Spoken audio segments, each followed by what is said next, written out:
라틴어로 아드폰테스란 단어가 있어요. 아드폰테스 무슨 뜻이냐면 아드폰테스는 기본으로 돌아가자라는 뜻이에요. 제가 이제 금요일마다 아드폰테스란 주제를 가지고 몇 주 정도를 제가 주제로 이어서 좀 설교를 해보려고 그래요.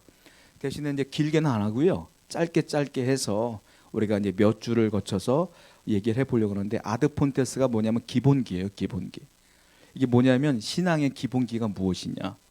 우리가 신앙생활 하는데 가장 기초적이고 중요하고 기본적인 것들이 있는데 과연 그것이 무엇이냐. 그 부분으로 우리가 한번 생각해 보고자 하고요. 그리고 우리가 기본기가 탄탄해야 신앙생활을 잘할 수 있거든요. 그 부분을 얘기해 보려고 그래요. 자, 신앙생활에서 가장 기본이 되는 게 뭐겠어요? 가장 기초되는 게 뭐겠습니까? 저는 뭐니 뭐니 해도 예배인 것 같아요. 예배가 가장 중요합니다. 가장 기본이고요. 가장 중요하고요. 예배가 없는 신앙은 말도 안 되는 거예요. 기도 많이 합니까? 말씀 많이 읽습니까? 좋아요. 그런데 예배하지 않아요? 그건 신앙이 아니에요. 예배자가 돼야지 가장 중요한 거예요. 왜냐하면 구약 성경을 보게 되면 하나님께서 가장 원했던 게 무엇이냐? 너희들은 내 앞에 나서 제사해라 그랬어요. 제사가 예배예요. 왜냐하면 예배를 통해서 죄가 사해지기 때문에 그래요. 제물을 갖고 주 앞에 나왔을 때에 그들이 하나님께 예배할 때에 하나님의 은혜가 있었고 긍휼이 있었고 용서함이 있었어요. 그들이 랍비를 통해서 말씀도 교육받고 다 했지만 그게 중요한 게 아니라 더 중요한 게 뭐냐면 하나님께 예배하는 게 중요했어요. 자, 신학에 넘어옵니다. 신학에 넘어와도 예배가 중요해요. 현대사회에서도 가장 중요한 게 뭐냐? 예배가 중요해요. 예배가 가장 중요하다는 거예요. 기도도 중요하고 말씀도 중요하지만 그건 곁가지로 볼 수 있어요. 예배가 빠진다면 곁가지야. 예배까지 포함하면 모든 것들이 메인이겠지만 예배가 빠진다면 그건 중요한 게 아니에요. 예배가 가장 중요하다는 사실을 우리 분명히 알아야 돼요. 그러면 예배에서 가장 중요한 단어가 뭐겠습니까? 가장 기본이 뭐겠어요? 우리가 귀에 진짜 못이 박도록 들었던 얘기가 있어요. 그게 뭐냐면 어릴 때부터 들었던 얘기. 주일 성수. 주일 성수가 예배의 기본이다라는 거예요. 주일 성수하지 않고 나는 예배 잘 드립니다. 말도 안 되는 얘기예요. 주일 성수하지 않고 하나님께 예배할 수 있으면 저는 예배자로 삽니다. 말도 안 되는 얘기라는 거예요. 가장 중요한 게 뭐냐? 예배인데 신앙에서 그 예배에서 또 가장 중요한 게 뭐냐? 주일 성수다라는 거예요. 세상 사람들은 우리가 일주일을 살면 많은 요일이 있죠. 월요일, 화요일, 수요일, 목요일 쭉 가다가 주일을 뭐라고 말하냐면 일요일이라고 그래요. 일요일. 왜냐하면 많은 요일 중에 하나야 그들에게는. 그런데 예수 믿는 우리에게는 일요일을 뭐라고 말합니까?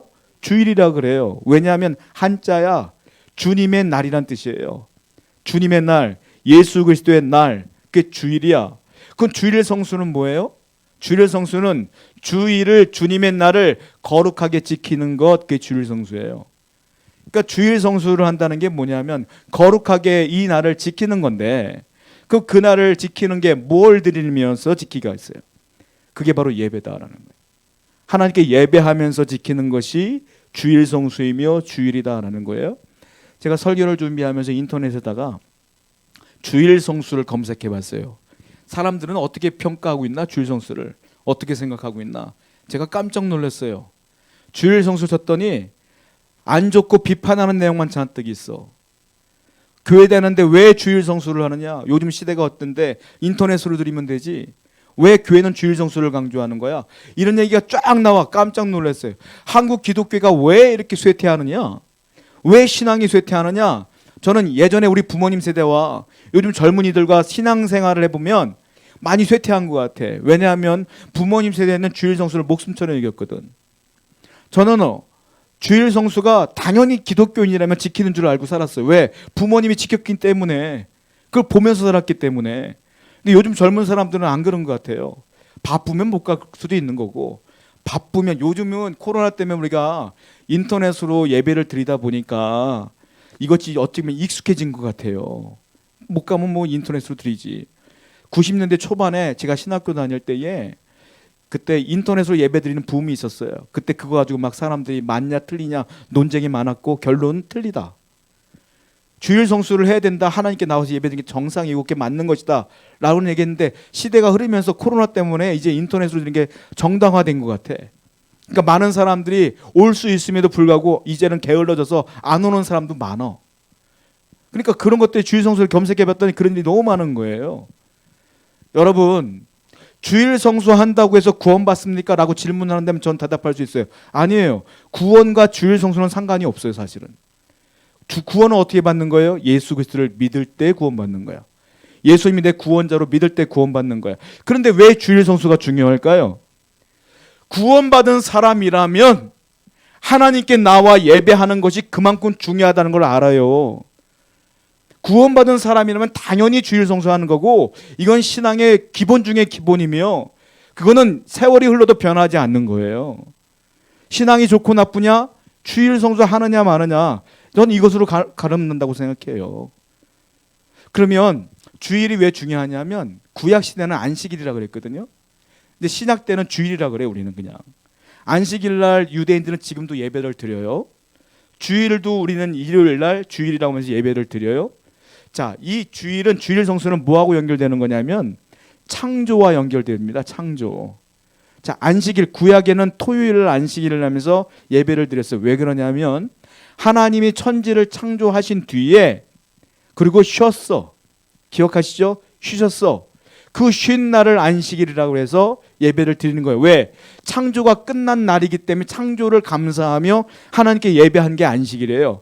그런데 왜 신약에 넘어오면서 우린 주일날 안식일로 지키느냐? 왜 예배하느냐? 이것도 마찬가지예요. 왜냐하면 예수님이 이 땅에 오셨어요. 왜 오셨어요?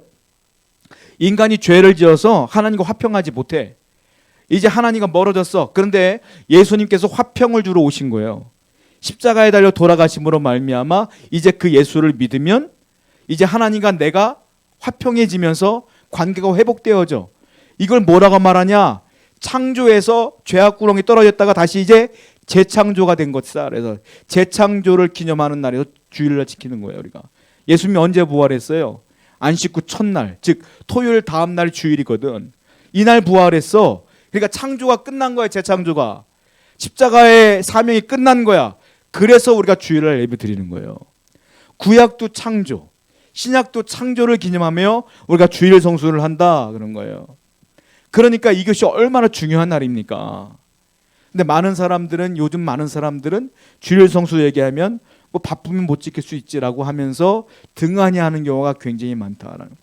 예전에 우리 선조들은 주일 성수는 신앙인이라면 반드시 지켜야 될 기초였어요. 가치관이었고 기본이었고 신앙생활에서 아주 중요한 것이다 이런 거예요. 물론 제가 어린 시절 때 교회 생활할 때 보면 우리 목사님께서 굉장히 보수적이셨거든요. 주일날 돈을 100원 쓰면 불려가서 혼났어. 돈 썼다고.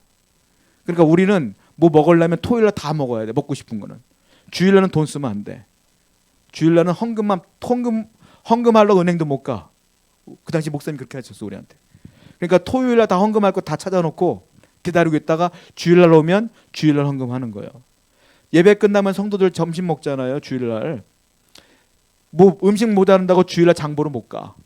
토요일날 다 장봐 놓고 있어. 모자는 대로 먹고 끝나는 거예요. 주일날 돈은 쓰면 안 됐어. 우리 목사님한테 혼났어. 예전엔 그랬거든요.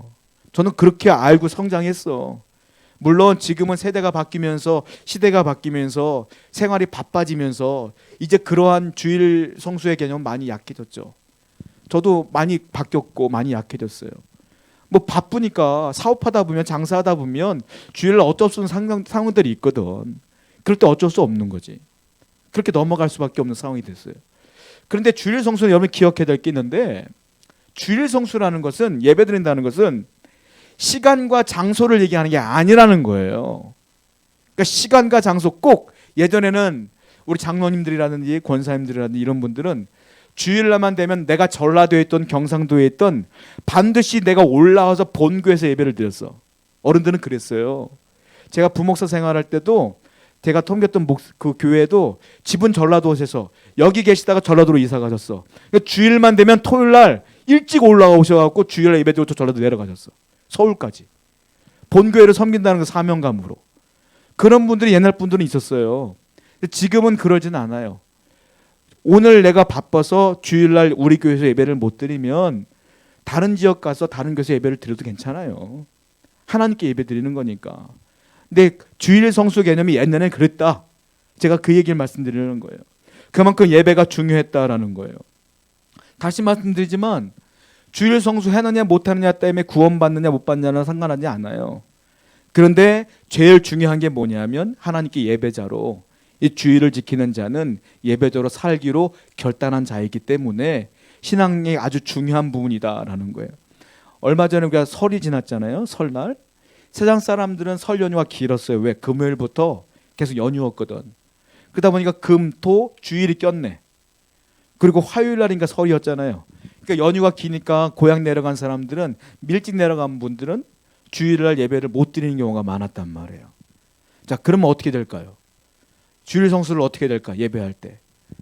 제가 그것 때문에 제가 영상을 찾아보다가 부산에 있는 호산나 교회 목사님, 유진수 목사님께 설교하신 내용을 제가 보았고, 이렇게 하는 것이 정답에 근접하지 않을까라는 생각이 들어서 소개해 볼까 해요. 그 교회에 장로님이 계셨대요. 장로님이 계시는데 미국과 한국을 오고 가는 사업가야. 그러니까 사업을 하다 보니까 미국에 늘 가셔야 되고 한국으로 오셔야 되는 장로님이시니까 주일을 지켜야 되는데 주일을 못 지키는 경우가 종종 있는 거예요. 출장 가다 보면. 뭐 우리나라 가는 것도 아니고 미국을 가다 보니까. 그러니까 이분은 어떻게 하느냐. 미국에 도착하면 누구를 만나든 사업 파트너를 만나든 무조건 만나지 않아요. 주일을 먼저 지키고 예배를 먼저 드리고 그리고 만나. 그리고 비행기를 타다 보니까 먼 거리다 보니까 주일이 지나서 월요일날 도착하는 경우도 있어. 비행기 안에서 주일을 보내는 경우도 있대요. 그럼 그 장로님은 어떻게 하느냐? 비행기 안에서 성경책을 펴놓고 그리고 혼자 찬송을 해요. 비행기 안에서. 혼자 찬송을 하고 주일을 딱 맞춰서 그리고 설교를 할 사람이 없으니까 성경 말씀을 읽는데 그리고 노트를 갖다 놓고 성경 말씀을 묵상한 말을 깨닫는 걸 자기가 써. 그리고 헌금 봉투 놓고 헌금도 해, 이 양반이. 그리고 놓고 헌금은 다시 본국에 왔을 때 본교에 다시 하는 거예요. 이런 패턴으로 늘 사셨어요, 이분이. 본교회를 섬길 수 없는 상황이라면 비행기에서도 예배를 드렸다. 항상 예배 중심으로 산 거야. 주일 성수라는 개념은 제가 말씀드린 것은 전국에 어디든 간에 한국 일부러 우리 교회로 오세요가 아니라 시간과 장소의 개념이 아니에요. 주일 성수는 뭐냐? 이건 마음의 자세. 내가 하나님께 예배하고자 하는 마음의 문제다 이거예요. 자세의 문제다. 주일 성수는 예배자는 내가 지금 어디 있는데 어딘데가 중요한 게 아니라 내 마음이 지금 하나님께 예배하고 있느냐가 중요한 것이다라는 거예요. 그러니까 여러분들이 어디 있든지 간에 항상 예배하는 마음으로 예배자의 삶으로 사는 게 중요하다. 이게 신앙의 기본 중에 기본이다라는 거예요. 제가 퀴즈 한번 해볼까요? 3명이 있는데 3명이 헌금을 해요. 제가 이 얘기를 왜 하냐면 주일 성수 예배하는 가운데 순서가 몇 가지가 있어요. 뭐가 있죠? 기도도 있고 설교도 있죠. 그런데 또 하나가 있어. 사람들이 말하기 거북한 게 있어요. 뭡니까? 헌금 시간이 있어. 봉헌 시간. 사람들은 교회에서 헌금 뺏어다가 목사가 쓴다 그래. 우리 교회에서 월급 제일 조금 받는 사람이 아마 나을 거예요. 아마. 여러분들 직장 생활하는 것보다도. 큰 교회 목사님이야 뭐 봉급이 많을 수 있지만 그건 소수야, 소수. 대부분 한국 교회 목사님들은 교회 헌금한다고 그거 다 목사 거예요? 아니에요. 그건 사람들이 오해하고 있어. 예배에서 제일 중요한 것 중에 하나가 뭔지 아세요? 봉헌이에요. 제가 나중에 봉헌에 대한 그 신명기 말씀이 있기 때문에 설교도 할 건데 하나님께서 예배하는 가운데 헌금 시간을 넣은 이유가 있어요. 자, 왜냐하면 예배와 봉헌과는 똑같은 기본적인 중요한 것이 있기 때문에 그래요. 똑같은 공통점이 있기 때문에 봉헌 시간이 있는 거예요. 항상 하나님께. 제가 퀴즈 하나 내볼게요. 성도 3명이 헌금을 했어요. 홍길동 성도가 있는데 이분이요 월급을 100만 원을 받았어요. 근데 이분이 얼마를 헌금했냐면 10,000원을 헌금을 했어요. 두 번째 성춘향 성도가 있어. 이 양반은 10만 원을 받았어. 근데 10,000원을 헌금을 했어. 또 한 사람인데 이분은 그 심청이야. 심청이 성도가 있는데 이분은 10,000원을 벌고 10,000원을 헌금을 했어. 세 분 다 얼마 했어요? 10,000원 했어. 다 10,000원씩 헌금했어. 누가 제일 많이 했어요? 똑같이 했죠? 똑같이 했죠? 성경은 많다는 개념을 다르게 얘기해요. 세상의 개념은 다 똑같이 10,000원씩 했어. 근데 성경은 똑같은 10,000원이지만 다르게 평가한다는 거예요. 어떻게 평가하느냐면 성경을 볼게요. 마가복음 12장 41절부터 43절 말씀 볼까요? 한번 읽어보겠습니다. 시작.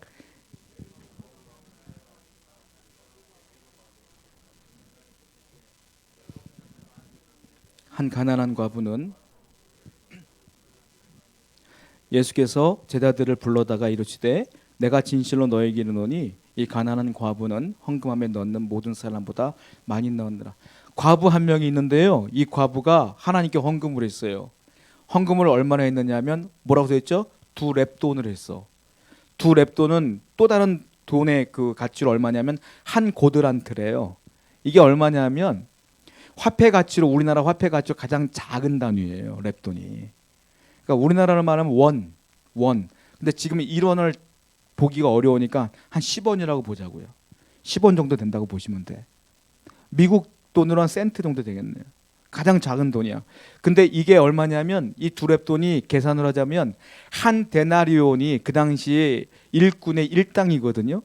근데 이 2렙돈이 얼마냐면 한 렙돈이 데나리온의 128분의 1이야. 굉장히 작은 돈이에요. 그러니까 제가 화폐 단위를 많이 준다고 해도 정답은 아니겠지만 비슷하게 말한다면 1,000원이 안 되는 돈이다라고 보시면 돼요. 1,000원이 안 되는 돈을 이 과부가 하나님께 헌금을 한 것이다. 예배 가운데에 헌금을 한 거예요. 자, 그런데 예수님께서는 뭐라고 말했습니까? 예수님께서는 이 여인이 오늘 제일 많은 헌금을 했다 그렇게 말했어요. 왜? 자기 전 재산 2렙돈을 다 드렸기 때문에. 헌금이라는 것은 액수가 아니요.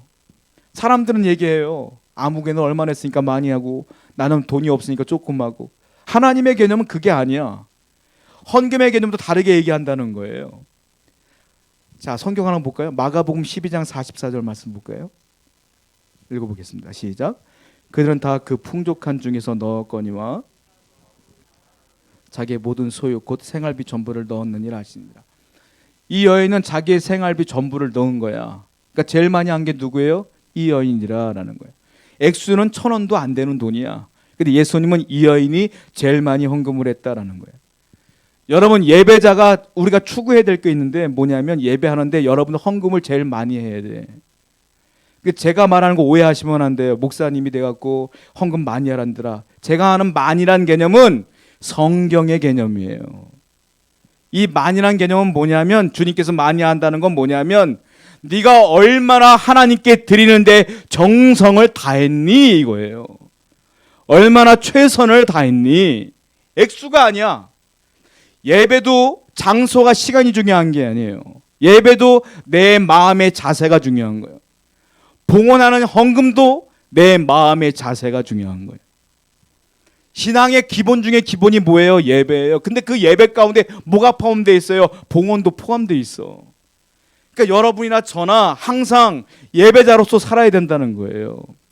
제가 어떤 그 교단 신문을 봤는데 목사님 부부가 아기를 못 낳아요. 그래서 인공수정을 해서 아기를 낳았어. 신문에 보니까 얼마나 낳냐면 4쌍둥이를 낳았어. 목사님이. 의사가 말했대요. 2을 낳든지 하나만 낳든지 포기해야 된다. 낸 못 난다. 근데 목사님이 기도하는 가운데 하나님의 은혜를 줬대. 어떤 은혜를 줬냐면 기도하는 가운데 이 넷을 내가 주었으니 낳아라. 키우는 것도 내가 키울 것이니 너는 다만 이 4명의 아이를 나를 사랑하며 나를 예배하는 예배자로 키워라. 이 마음을 주셨대요. 근데 목사님이 용기를 갖고 낳았어. 애들 이름이 뭔지 알아요? 마태, 마가, 누가, 요한이야. 성은 아버지 성을 땄고 4쌍둥이를 마태, 마가, 누가, 요한으로 졌고 이 아이들에게 예배자로 만들기 위해서 그 목사님은 끊임없이 예배에 대한 강조를 하고 강요를 하고 늘 예배하고 있더라는 거예요. 하나님의 은혜 가운데 이 아이가 무럭무럭 성장하면 또 다른 하나님의 예배자가 될 것이고 또 이 사람을 통해 또 다른 예배자가 탄생될 것이고 이걸 바라보면서 키우고 있다라고 얘기하더라고요. 여러분, 하나님께서 원하는 건 뭐냐면 예배자예요. 예배자. 여러분들이 정말로 어떤 상황이든지 간에 예배하기를 원한다는 거예요. 그리고 예배하는 가운데 중요한 게 뭐라 그랬어요? 봉헌하는 게 중요하다는 거예요. 왜? 하나님께서 그것도 내 마음이 들어가 있기 때문에. 그러면 헌금 중에 제일 중요한 헌금이 뭔지 아세요? 11조예요. 제가 또 11조 쳐봤어. 11조 치면 그 인터넷에 보면 난리도 아니요. 어떤 분은 신학적으로 막 따져 물어. 야, 구약 성경에는 11조가 있지만 신약에는 11조가 없는데 왜 11조 내라고 그래? 교회에서는. 막 얘기해. 저는 그 얘기를 들을 때마다 속으로 웃어요. 진짜로 웃어요. 웃겨. 왠지 알아요? 나는 이렇게 생각해. 이 얘기를 들으면 나도 웃긴데 하나님은 얼마나 웃으실까? 기가 막히실까? 이런 생각이 들어요. 사람들이 왜 11조 왜 구약에는 써 있는데 신약에는 안 써 있으니까 안 내도 되는 거 아니요? 라고 말한다는 건 무슨 뜻인지 아세요? 나 내기 싫어요 이 말이요. 안 내고 싶으니까 안 내는 구실을 찾는 거 아니에요 그거. 하나님께서는 그런 사람이 예배 받지도 않아 헌금도. 근데 되게 웃긴 게 뭔지 아세요? 그렇게 따져 묻는 사람들 기도는 또 해. 이것 좀 해달라고. 나는 안 드리면서 자기는 또 달라 그래. 이게 무슨 말이에요 이게. 하나님께서 돈 달라는 거 아니에요. 이 천지가 하나님 건데 왜 하나님이 여러분께 돈 달라고 그러겠어요? 그 얼마 안 되지도 않는 돈을. 그게 아니잖아요. 네가 나를 사랑하면 그 마음이 내게 전달되기 위한 것 중에 하나가 뭐냐? 예배와 봉헌이 아니겠느냐 이거예요. 우리의 마음을 거기에 담아야죠. 11조는 그래서 하나님께서 중요하게 여기는 거예요. 왜? 거기에 내 정성이 들어가. 이게 쉽지 않습니다. 11조 내는 게. 100만 원 벌어갖고 10만 원 내는 건 어쩌면 쉬울 수도 있어요. 1억 버는 사람이 11조 1000만 원 내는 건 진짜 어려워요. 1000만 원 헌금한다고 생각해봐요. 한 달마다 여러분들. 이게 쉽겠어요? 그러니까 그 속에 정성이 들어가 있는 거예요. 사랑하는 성도 여러분, 우리가 이제 올해 시작한 지가 이제 2월이 됐잖아요. 여러분이 올해 끝났을 때 진정한 예배자가 되기를 원해요. 그리고 진정으로 하나님께 드리는 자가 되길 원해요. 받기만 하는 자가 아니라 내가 예배자로서 드리는 자가 되길 원해요. 그럴 때 하나님께서 여러분에게 한량없는 은혜를 분명히 부어주실 줄로 믿습니다. 오늘도 말씀을 기억하며 하나님께 기도할 때 반드시 하나님께서 응답하실 겁니다. 함께 기도하겠습니다.